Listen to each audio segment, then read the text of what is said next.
querido. Aleluia. Louvado seja o nome do Senhor. Glória a Deus. Glória a Deus. Aleluia. Esperei com paciência no Senhor. Oh, meu fiel. E Ele se inclinou para mim. E ouviu o meu clamor.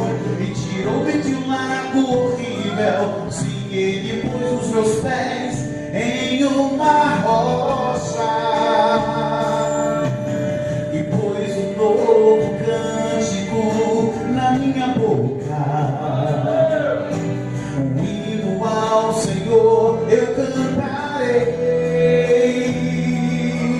Não me importa onde eu vou e nem como eu vou chegar, mas o hino ao Senhor eu vou cantar.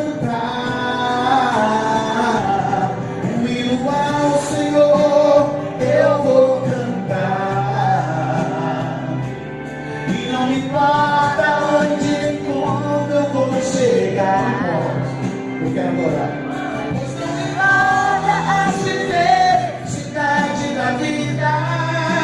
Mesmo eu estando sem saída, vou te adorar. Não me importa a multidão e nem como eu vou chegar. Nas vestes de Jesus eu sei que vou tocar. Quem quer tocar nas vestes de Jesus hoje? Para ser curado tem que tocar nas vestes dele com fé. Aleluia. Esperei com paciência no Senhor. E Ele se inclinou para mim.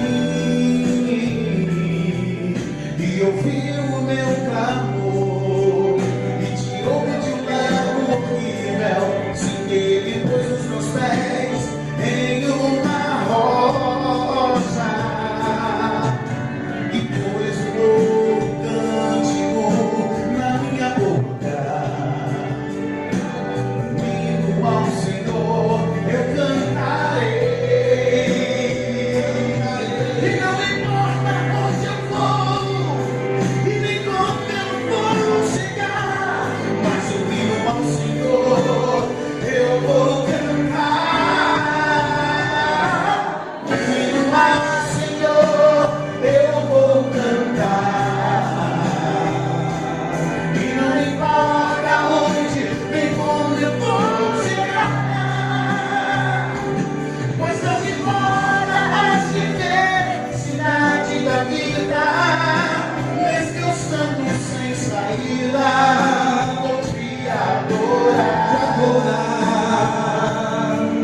Não me importa a multidão, nem como eu vou chegar. Nas vestes de Jesus, nas vestes de Jesus, eu sei que vou tocar.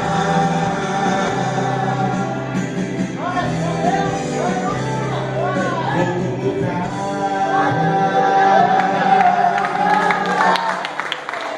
Aleluia. Glória a Deus. Eu quero ficar eu quero passar o microfone para o pastor e agradecer ao pastor Luciano, sua esposa e toda a igreja Restauração da Família. Eu quero dizer que tenho um amor, um carinho muito grande para essa igreja, respeito, aleluia, todo o ministério. Muito obrigado, pastor, por essa oportunidade e por essa honra. Que o Senhor Jesus possa abençoar muito a tua vida, a tua casa, a tua família e todos os dias, em nome de Jesus. Amém. É recíproco, pastor, né? O respeito que eu tenho pelo senhor, o carinho pela sua família, a sua esposa, a baterista, né? A baterista, enfim, aqui o senhor se sinta em casa. Vamos aplaudir a Jesus pelo nome do pastor. Glória a Deus. Aleluia. Pode se sentar, irmão.